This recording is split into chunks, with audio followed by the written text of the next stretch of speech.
Hey y'all, welcome back, and it's me, the Redstone Wizard. How you guys doing today? Welcome. So we're sitting here on top of the nice Elytra Tower around our main base. Now, if you guys didn't catch it, there's an episode last time where we started doing about half of our world tour.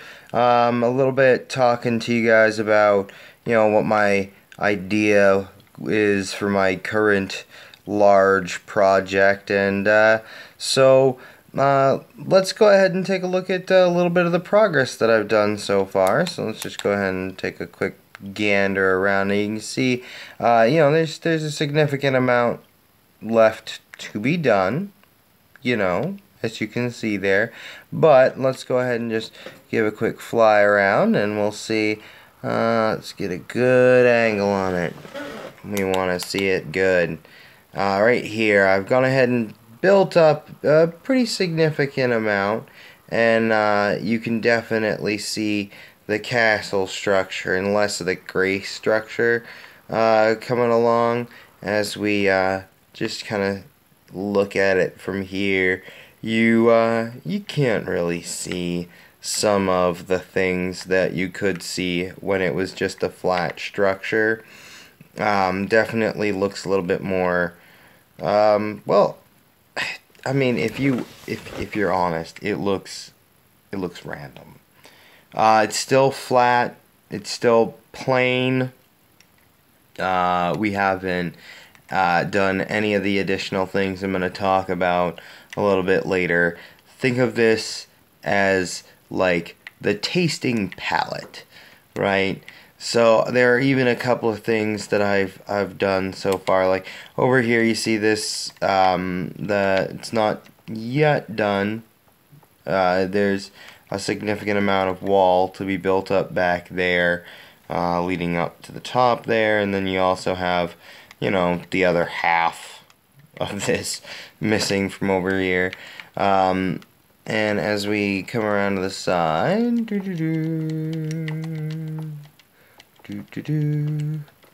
I seriously need to do some lighting up here. It gets bad at night. It does. I'm not gonna lie to you. So I did recently see some mistakeage going on. You can kind of see it on the left side over there. A little bit of mistakeage going on. And on the right side here, I'm starting to do a little bit of the repair work to kind of bring that back in. Now, as we go ahead and take a look, you see there's the battage I was talking about earlier. You got the mob spawning on there. Now, overall, though, you can kind of start to see how this comes together as a general shape. But what really does it justice is when you hop on the inside here and do a little run through, because you can start to see, and I've torched up much better inside than I did on the outside. So as we come through here, you definitely see, it's a big corridor.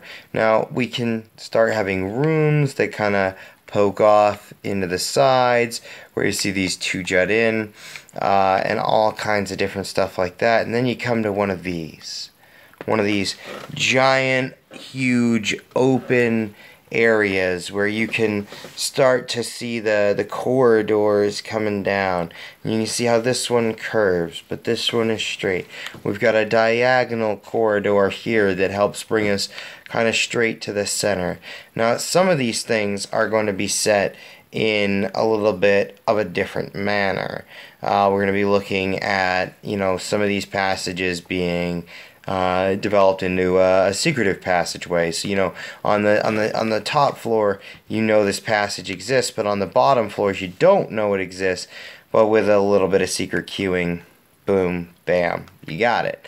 Now as you come out here into more of the center, you see we still have work to do. So like this wall is built up, but the inside wall here is yet built up.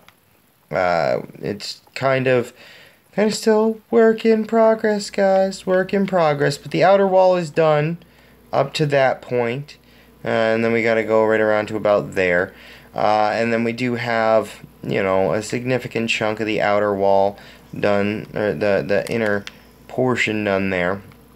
These walls right here, these ones, whew, look at how high that is. Oh, this takes almost an entire stack of blocks just to go from bottom to top. So you're talking about boom boom boom boom boom boom boom boom boom boom boom boom boom boom boom boom boom ha amount of stone bricks.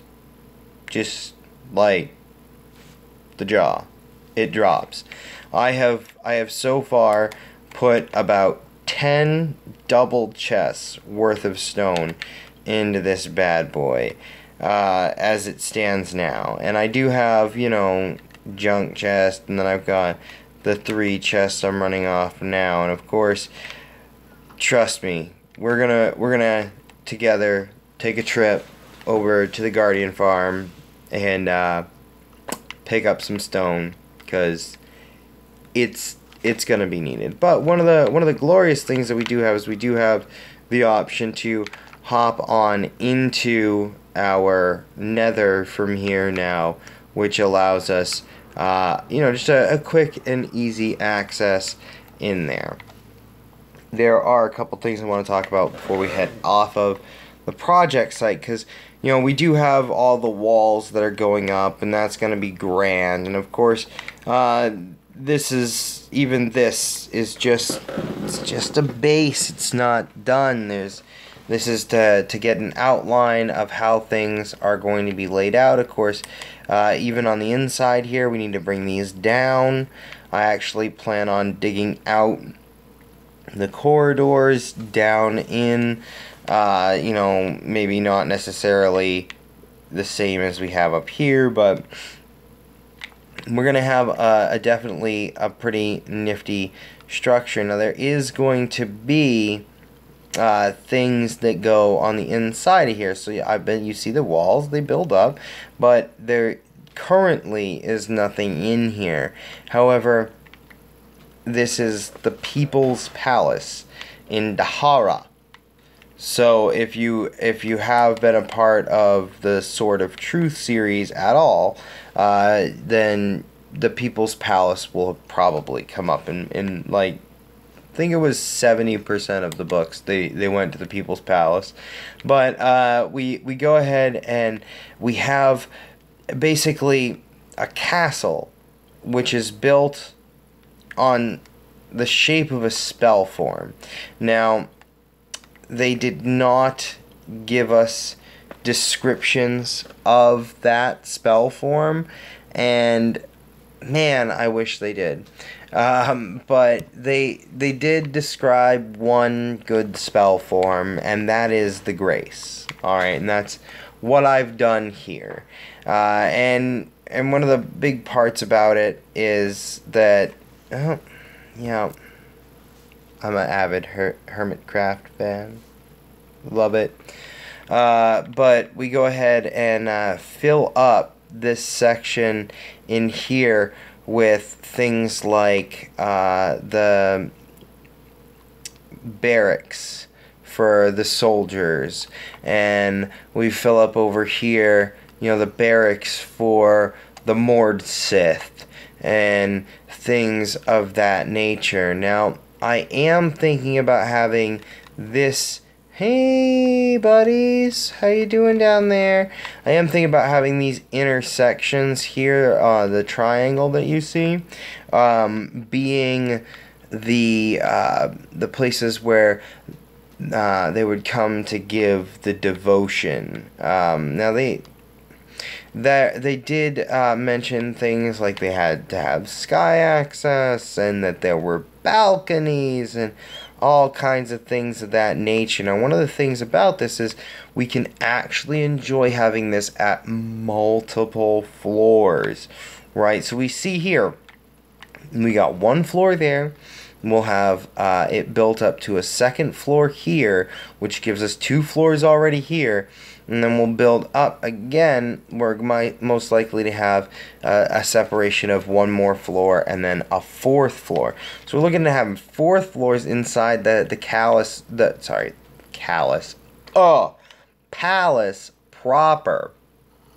And so we'll end up having one of these built on different levels using these sections. So of course, you know, the one that's built on floor 4, there's going to be space underneath it for things like a shopping district and other things of that nature.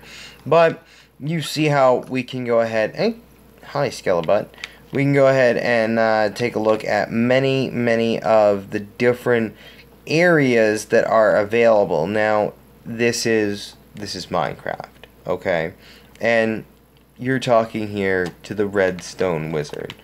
So there's absolutely going to be things that are built in here that are not part of the lore. Alright? Things that are part of Minecraft, because this is intended to be a functional base. So right here, you kind of see I'm going to have in an automatic village breeder. So we're going to be looking at having a nice lovely thing in here full of either carrots or potatoes, maybe wheat, and we'll go ahead and fill it, but not just one. Okay, we can't do just one. One would not be worth it. Come on. No, I'll have to build this actually stackable. We've got a lot of room to go, and these, honestly, I mean, when you're looking at it, you go, yeah, that's an area, but for an automatic villager farm, you know, that's a decent amount of space for one villager. You know, he'll get bored for a few minutes, I'm sure. I'm sure there'll be moments where he's not doing the pickings. But inside of here, we do also need a couple of things. We need to have the room for the other villager, for him to toss the stuff to, and all kinds of things like that. So, but we are going to stack these one on top of another. Probably have 2 carrots, 2 potatoes, probably only 1 wheat. Now, I am going to want to have, you know, if I do 5 farms, 2 carrots, 2 potato, 1 wheat, 5 farms. This is 50.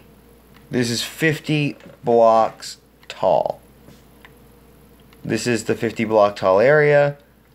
This built up to a 50 block tall area. Now, the saving grace that I have is that this actually does have the front corner visible here, kind of poking on to the next layer. So with that being the case, I do not want to build this necessarily visible to the outside. I do want you to be able to, as a player, walk through and kind of peek in, see the villager doing his business and all that good jazz. But I want to have each of these at 4 blocks tall. And with 4 blocks tall, it's actually going to allow you to have just a hair of breathing room at the top. We'll have in storage systems, as well as things like pumpkin, melon farms. I'm thinking about having an automatic sugarcane farm. Now, this is the Pocket Edition, and if you check on my channel, I have a tutorial for an automatic sugarcane farm, what runs off bone meal, and doth so in a manner that it rains down the sugarcane.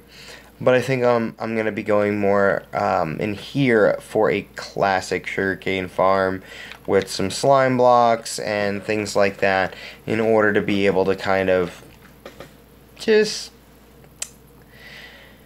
I want sugarcane, but my bone meal farm is just... it's cray-cray. You get a ridiculous amount, and if you have yourself a skeleton farm, which, come on, playing on Minecraft... wanting farms going, you've got a bone farm. I mean, come on, you got a bone farm. So it gets crazy. You get a lot. Now, of course, I got a little iron farm over here, and that's not gonna, yeah. Get out of Dodge. That's not gonna actually cut the mustard when it comes to a true iron supply.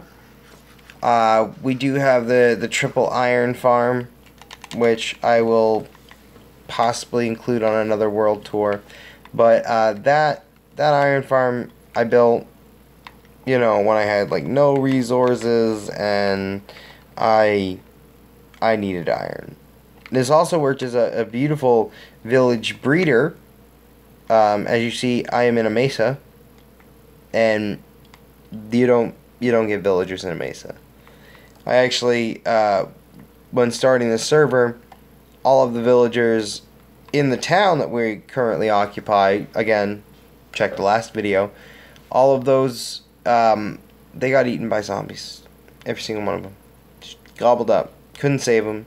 And as a result, I had to go to a village on the other side of my guardian farm and pull them over from there. It was just absolutely ridiculous. Now, we've got a villager breeder over there that allows me to have these...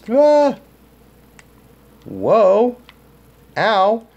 I've got a couple of other things. Now, I have here a bunch of villagers set up inside of this room. And one of the things that I did not quite realize at the time was that this door being seen by the villagers in here just happened to be within range of this up here. I don't quite know how that worked out, but the villagers that I have in here are actually contributing to that iron farm up there. I have one villager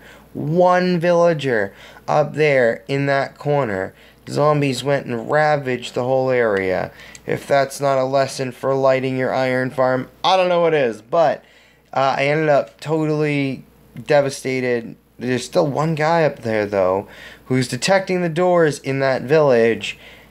And these guys detecting this door in this village, pulling the average radius of the village to somewhere in the middle-ish, I guess. I mean, it's like right up in there. Anywho, they still spawn on the spawning platform up there, and I mean, I'm not mad at game mechanics here. Look at that. Iron. Love it. Love it. It doesn't appear to be that this villager breeder that I set up over here does impact, but inside, you see we got ugliness, ugliness, ugliness. Once I have the castle set up, we're going to have a villager breeder inside the castle and stuff like that. But I've got villagers cordoned off here. They have, you know, weaponsmiths, sell good swords, toolsmiths, sell good pickaxes, clerics buy the rotten flesh, weaponsmith, you know, other things like toolsmiths. But most importantly, off in the corner here, I have myself sequestered away a villager farmer. Where we can go ahead in here and, you know, go to this farm and trade out some stuff. Now, we do have, you know, unfortunately, I had a villager in here die somehow. I'm not sure how. There is no spawning capabilities in here. Oh. Wonder if that was missing. Yeah. Ugh. I just might have discovered how my villager died in there. Yep. I think that's how. So, villager in there that was my farmer. He died. Sad panda. But let's go ahead and I do want to show you guys my guardian farm and pick up a load of stone. So we do have this ugly corridor with the nether hub, quote quote. Now I'm thinking, I see this prismarine here, and it got me thinking that I might look at doing something like that. Oof. Did you guys see that gas flying around out there? Ouchie. Now, we do have a couple of things. Chicken? Chicken. Really? Chicken? Come on. So, we do have a couple of things here. We have the... Oh, this chicken's gonna join me.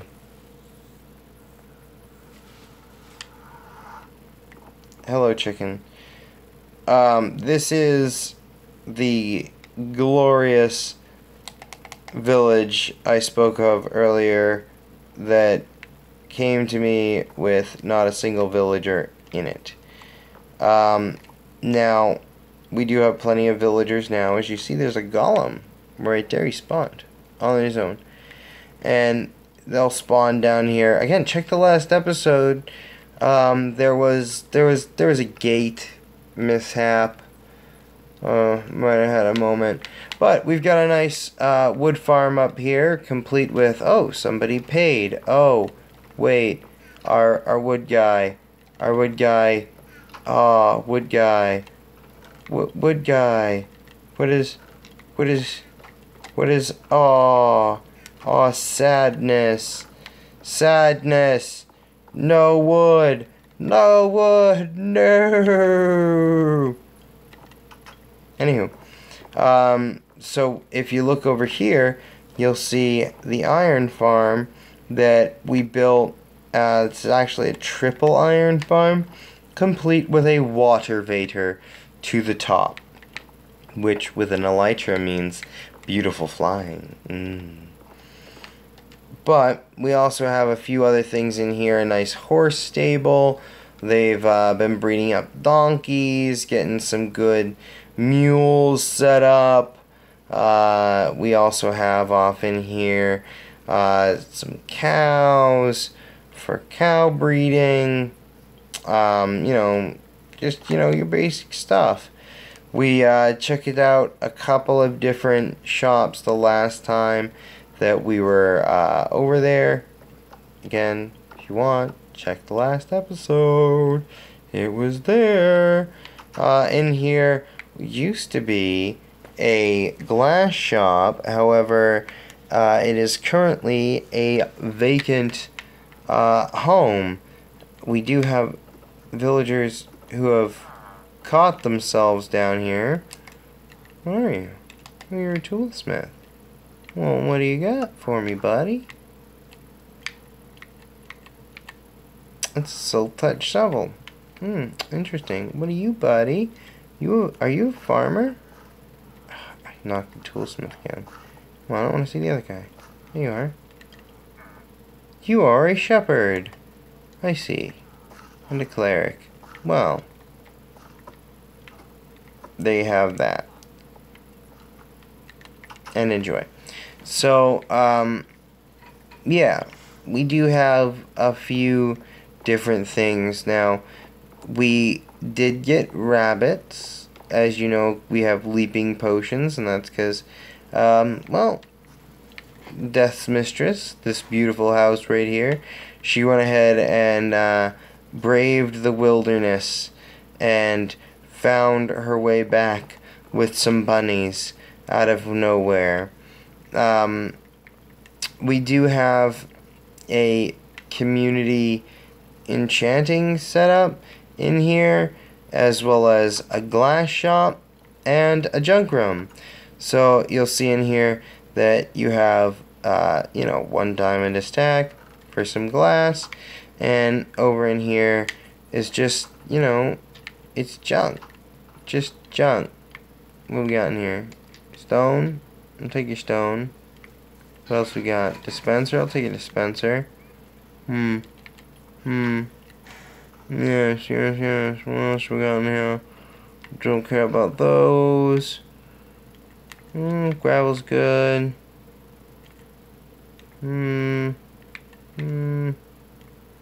Just anything else I like in here? Chopin new.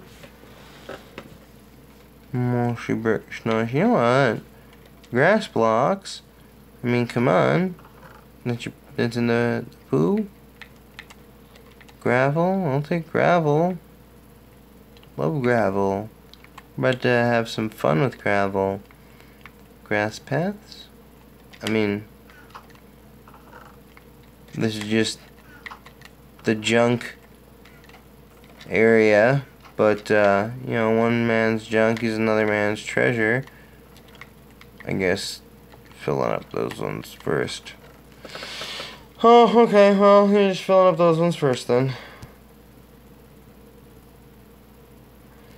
So, let's go ahead and just check in on where we're at time-wise. We don't have a whole bunch more time left, unfortunately, mostly because man,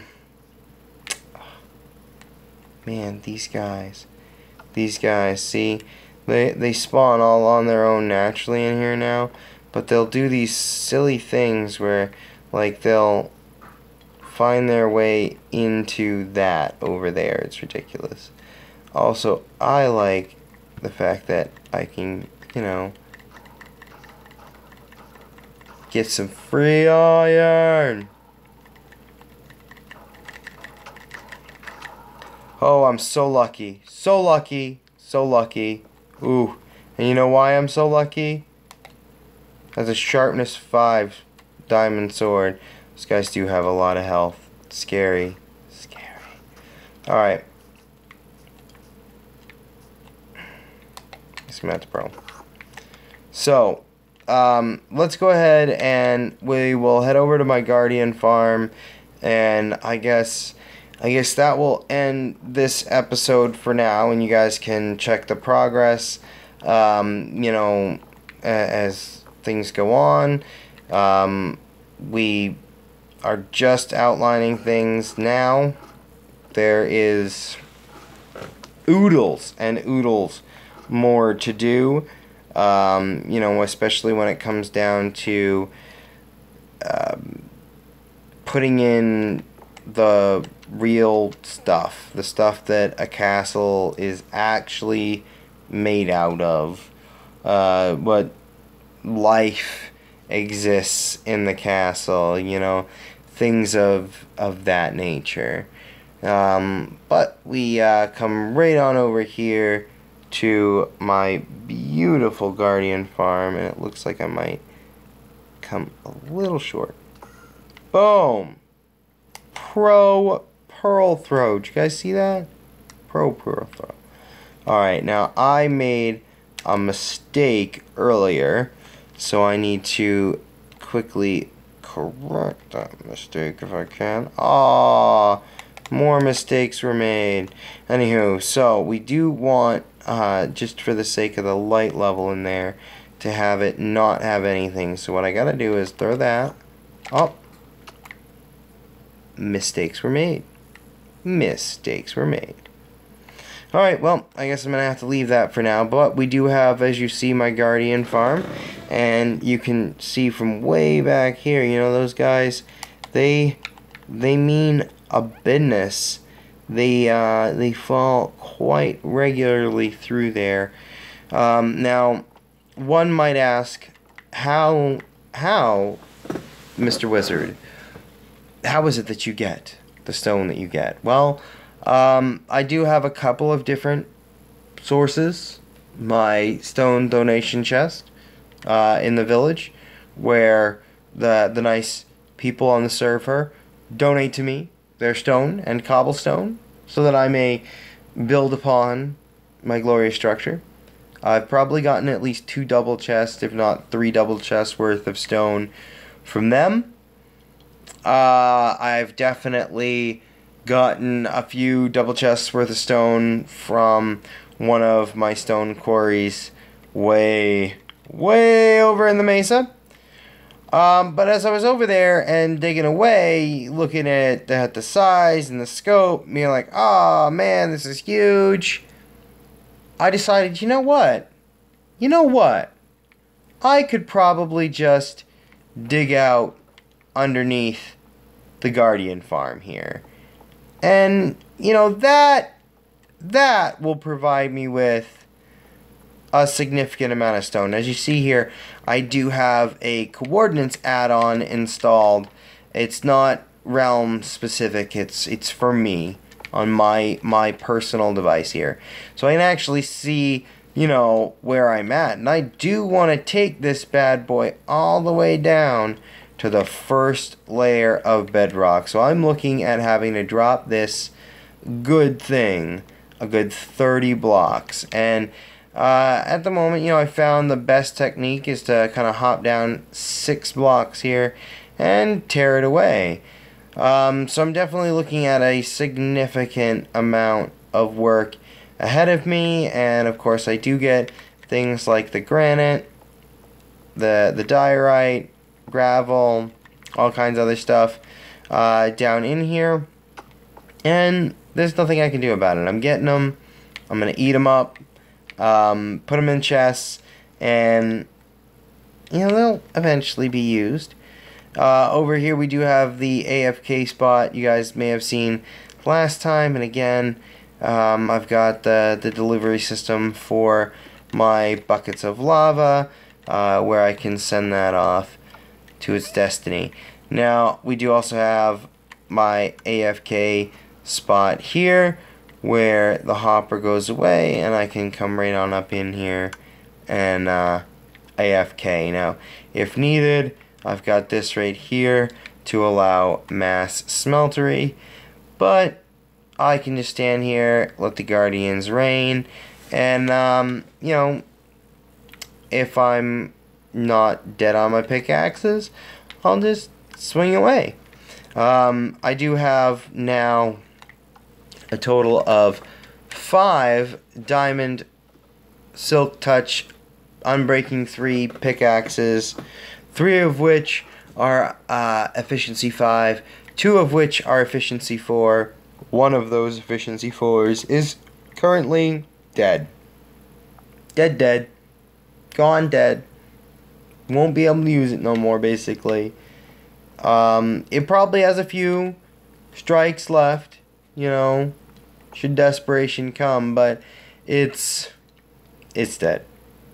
Guys, it's dead.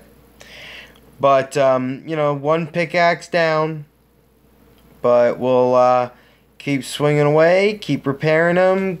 God, I cannot wait for mending. Oh, mending. And shulker boxes. Ah, shulker boxes. To be able to carry this stone in a shulker box rather than what I have to do now, which is where I will leave you guys so you don't have to see the tedium, but basically carting all this off to the project zone. But we appreciate your time. You know, like the video if you liked it, subscribe. I'd certainly appreciate it. Get the word out. But you know, have a good time, guys.